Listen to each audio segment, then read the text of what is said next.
Hello, everybody. Welcome to another episode and another edition of the Everything Medicare Podcast.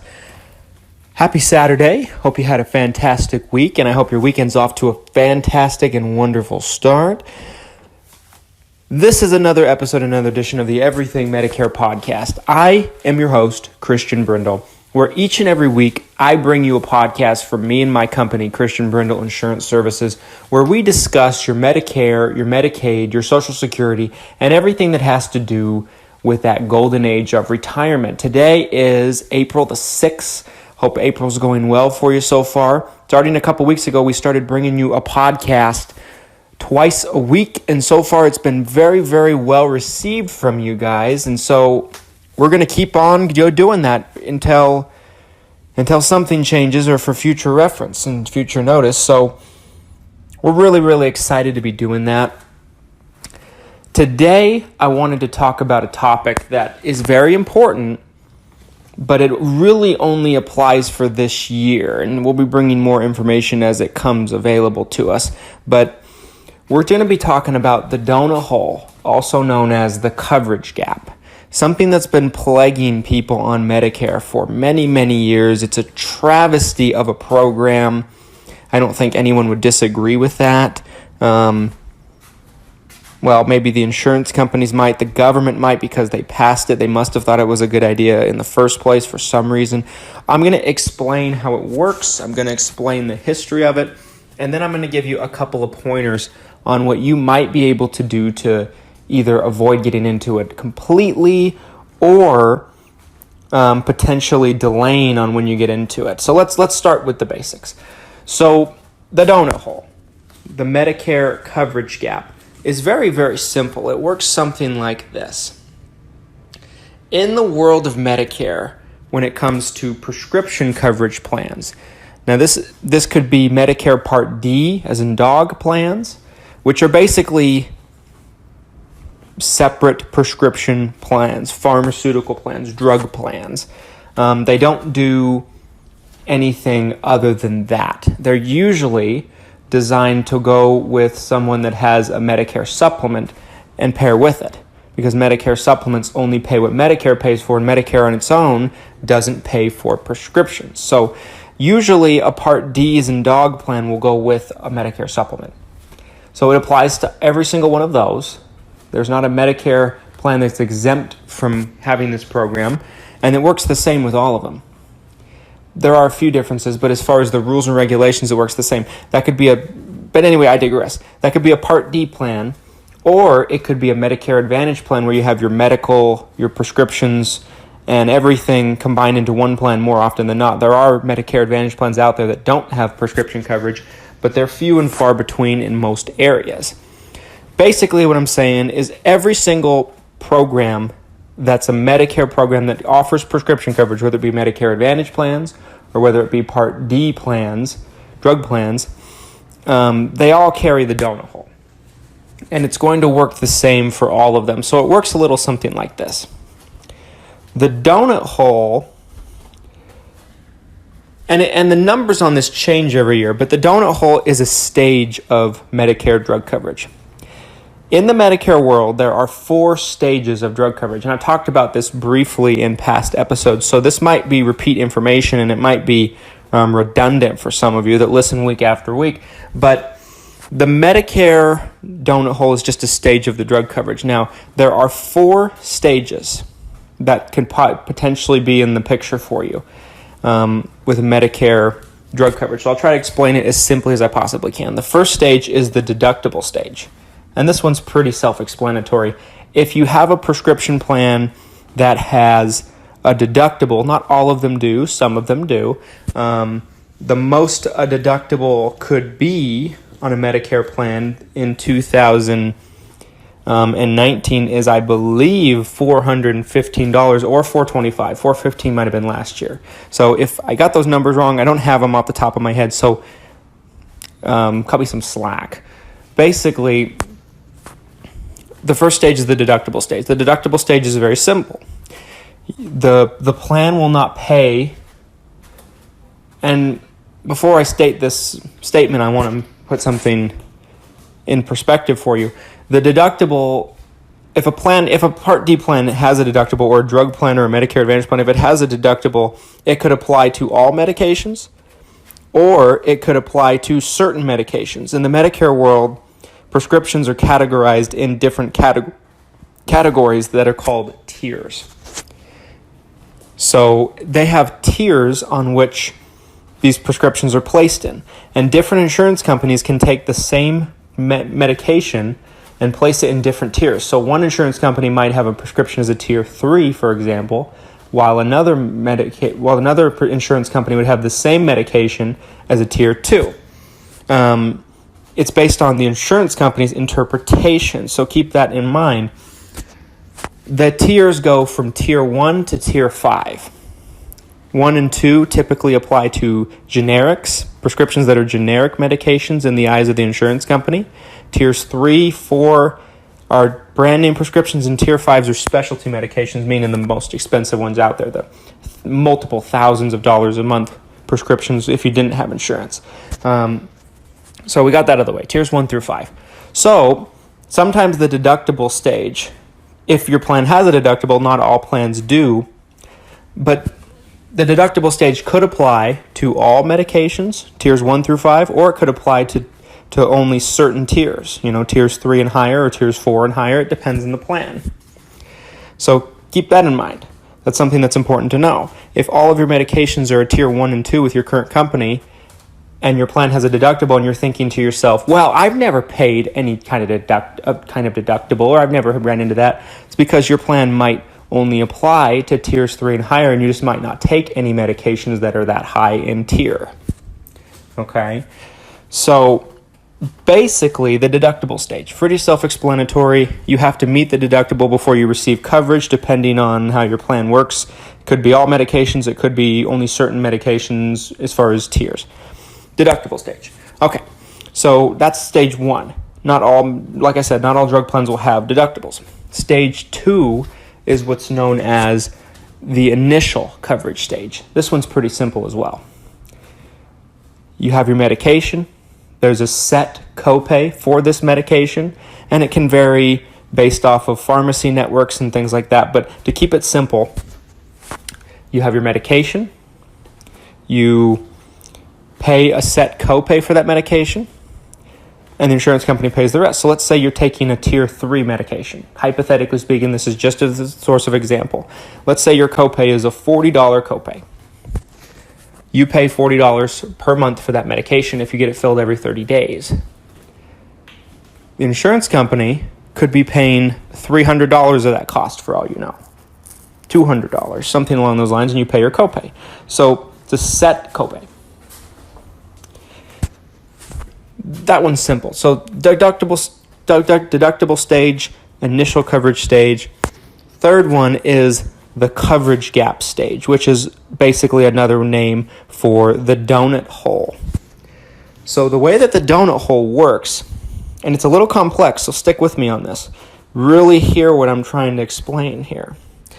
The donut hole stage basically states that once the total cost of your medications in a calendar year equal a certain amount of money, and it changes from year to year, but this year in 2019, that number is $3,820. So once the total cost of your medications has equaled that amount in a year, that means it's not just what you pay, it's what the insurance company pays as well. It's the combination of the total cost of your medications that are being ran through the insurance company. $3,820, you enter what's known as the donut hole. So that's very, very simple. You enter the donut hole, and once you're in the donut hole, your costs rise. You end up paying a larger percent of your medications. And this is why you see people on Medicare just paying out the nose for their prescriptions. Or if you've ever known anybody on Medicare, maybe you are that person on Medicare that always complains about the donut hole. They say, I'm in the donut hole. Oh, I can't wait to get out of the donut hole. I can't get into the donut hole. I have to make sure I avoid the donut hole. It's a very, very common trend for people on Medicare. Okay, so you got deductible stage, initial coverage stage, and then donut hole. There's a fourth stage. Most people don't ever get here, but some people do. It's what's known as the catastrophic coverage stage. The way catastrophic coverage works is it's how people get out of the donut hole once they're in it. Of course, this is all based on a calendar year. So at the end of the calendar year, of course, you're out of the donut hole starting the first of the next year. And there's some information about the donut hole that I'm going to share with you towards the end of this. I've kind of touched on it in prior episodes. Basically, I'll come back to that. So the way catastrophic coverage works is once you've spent $5,100 out of your own pocket. The difference between the donut hole and catastrophic coverage is the donut hole is the total cost of your medications.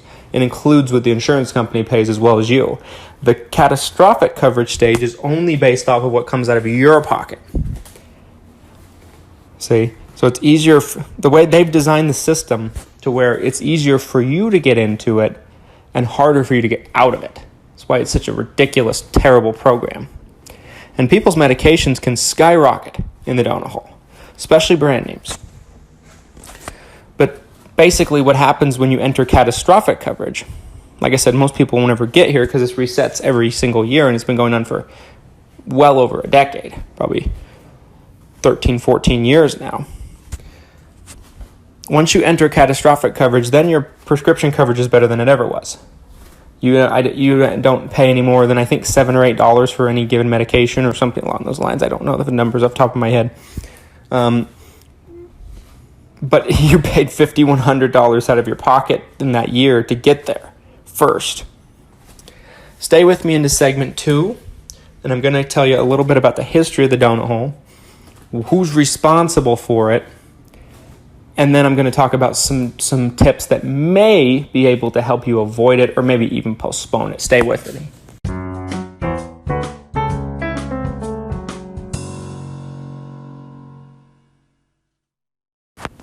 Welcome back, folks, to segment 2 of this Saturday's episode of the Everything Medicare Podcast. Thank you for sticking with us and listening up to this point. We're talking today about the donut hole. So in segment 1, I talked about the different stages of drug coverage.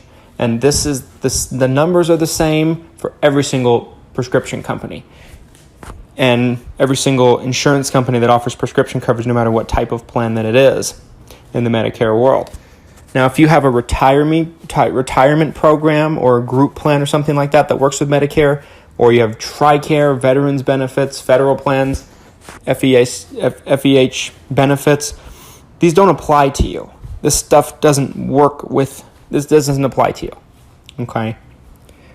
You'll never get into the donut hole because the donut hole only applies to Part D plans and Medicare Advantage plans. It doesn't apply to what you have. So just keep that in mind.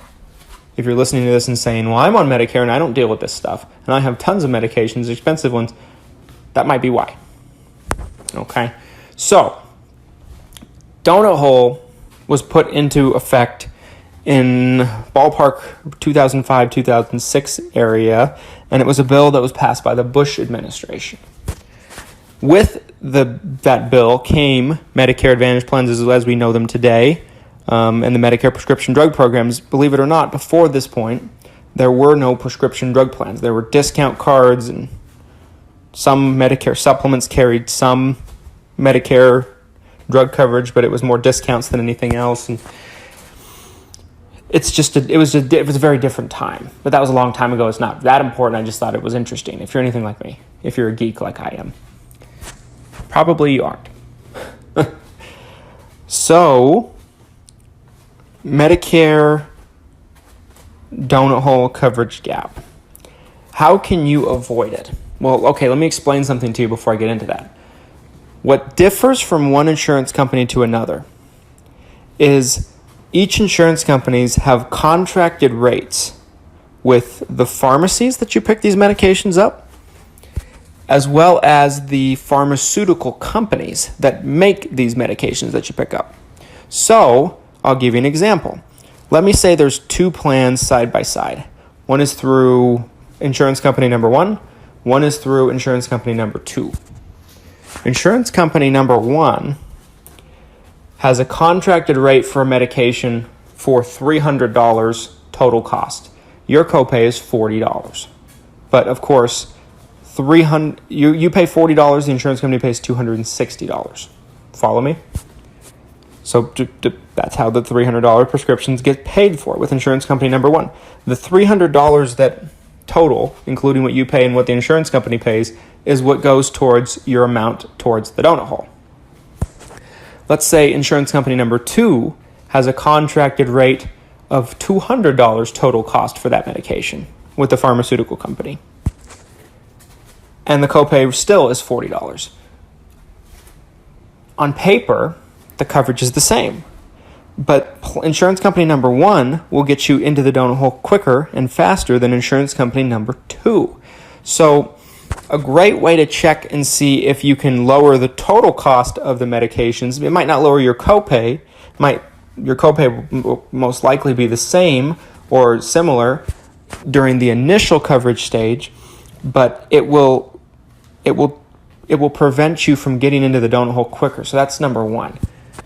Head over to Medicare.gov and run a prescription drug comparison. If you're not sure how to do that, I have a YouTube video on YouTube.com about it. Just search Christian Brindle and search through my videos. You'll find it.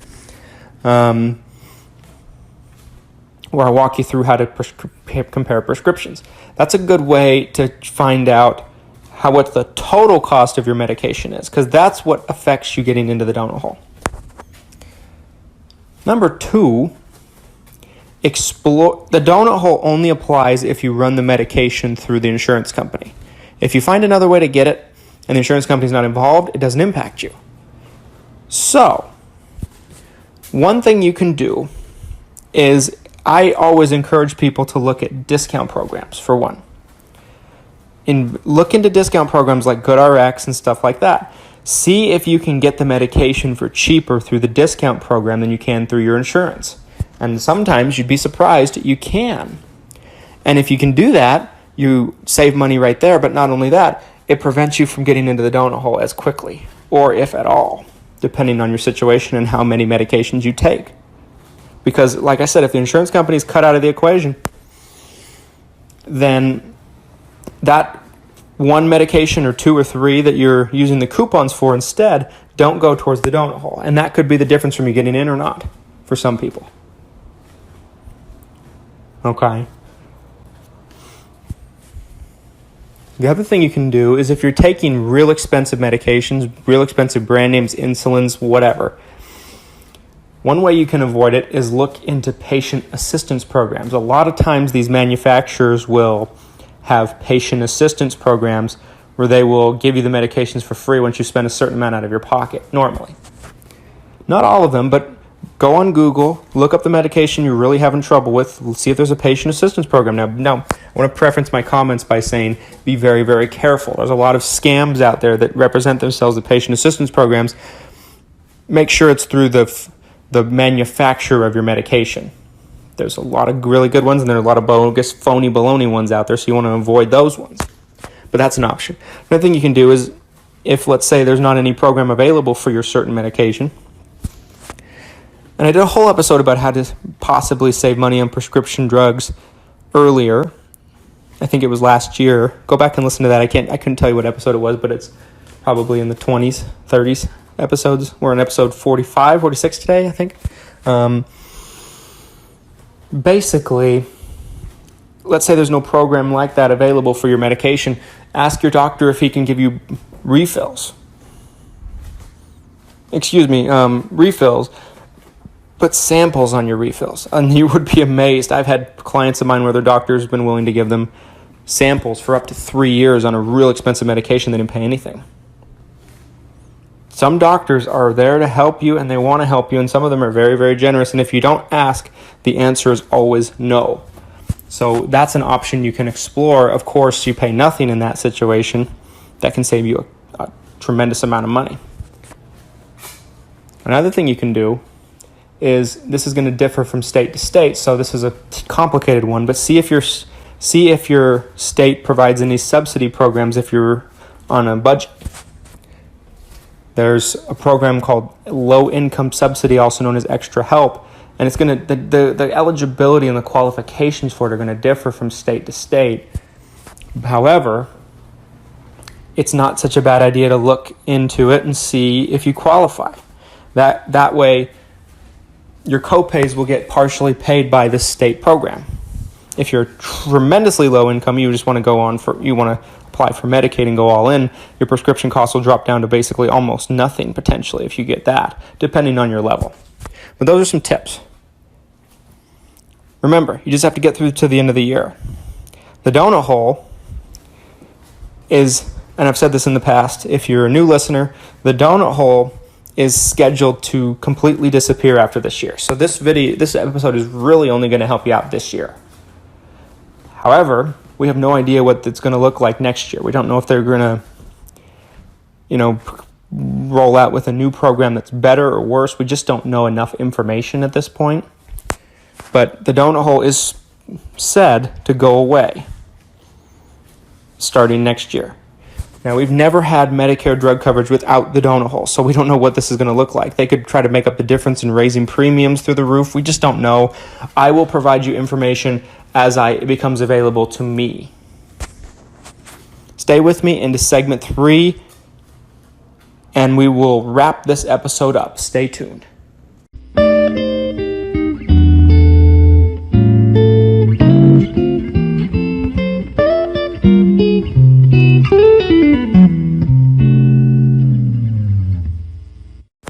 Welcome back, folks. Segment 3, our third and final segment of today's episode. Folks, I really, really appreciate you listening, especially if you listen week after week. It really means a lot to us, and you're really helping us with our goal and our journey to provide information in a subject that the information is just not there. So hard to get your hands on unless you seek out some insurance agent, and most of the time they're just sleazy car salesmen. I myself am an insurance agent and broker. I work with people that get onto Medicare. I think there's good brokers and bad brokers, and we are responsible in providing the information, but so few people are involved in putting out high quality information.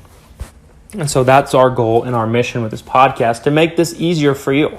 I believe people that listen to this podcast will have a 90% better chance of making a good decision than someone that doesn't. So you listening week after week helps us reach more people. It helps us accomplish our goals. So thank you for that. I hope this episode was beneficial and helpful for you in a really, really tricky subject and difficult for a lot of people, millions of people to be precise, in the country today. Folks, if you're listening to us on a platform that allows you to leave us a review, please do us a favor. If you found this helpful, please leave us a 5-star review. Helps us a lot. It helps us reach more people, helps us be able to be found easier on search engines, and our goal is to help people. If you're on Medicare, going to be on Medicare soon, turning 65, whatever your case is, maybe you're already on Medicare and you're not satisfied with your plan, and you live in Florida, Idaho, Utah.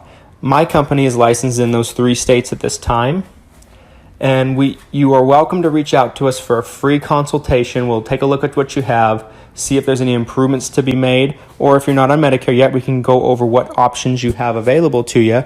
No charge, no obligation. My office number is 801-255-5340, 801-255-5340. And my name is Christian Brindle with Christian Brindle Insurance Services. We're always happy to hear from you and help, if we can. We can't always help people. Sometimes you're in the best situation possible, but if you don't look, you'll never know. And it's never a harmful thing to look, in my opinion. If you don't live in one of those 3 states and you'd like to be able to kind of pick my brain a little bit, I wrote a book for people just like you, who I can't get to, or I'm not licensed to help you. I wrote a book called Medicare Guidance, Picking the Plan for You. It's $5.50 on Amazon. One of these days I'm probably going to have to raise the price. But for that price, ever since it came out, we've been practically giving it away. It's a beautiful book, red book Medicare card on it. Head over to Amazon, look Medicare guidance, picking the plan for you, or you can search my name, Christian Brindle, Brindle, and pick yourself up a copy. There's a chapter on everything you need to know to make an accurate and an informed decision, and it will help you out tremendously. I believe people that read that book will probably know more about Medicare than 90% of everyone in their lives, if not more than that. If you can get through it, it's not a page turner, but it will help you. There's no fluff, and it's worth the investment. With shipping and everything, it's probably $10 or less. For $10, you could make an accurate and informed decision that could potentially save you thousands, maybe even tens of thousands of dollars throughout your lifetime. It's worth the investment. It's no brainer to make a good decision and understand this stuff. Folks, I appreciate you listening. I hope you have a fantastic weekend. If you ever have a request on a topic or a question you'd like me to touch on in our podcast, shoot me an email at Christian, Christian, B as in boy, at xmission.com, xmission.com, Christian B at xmission.com, and I will gladly touch on it. And if it's a topic I feel is a good enough topic, or I really feel could help a lot of people, I may just do a whole episode about it, and I'll give you a shout out for it. Have a great weekend. Thank you so much for listening, folks. Talk to you Monday.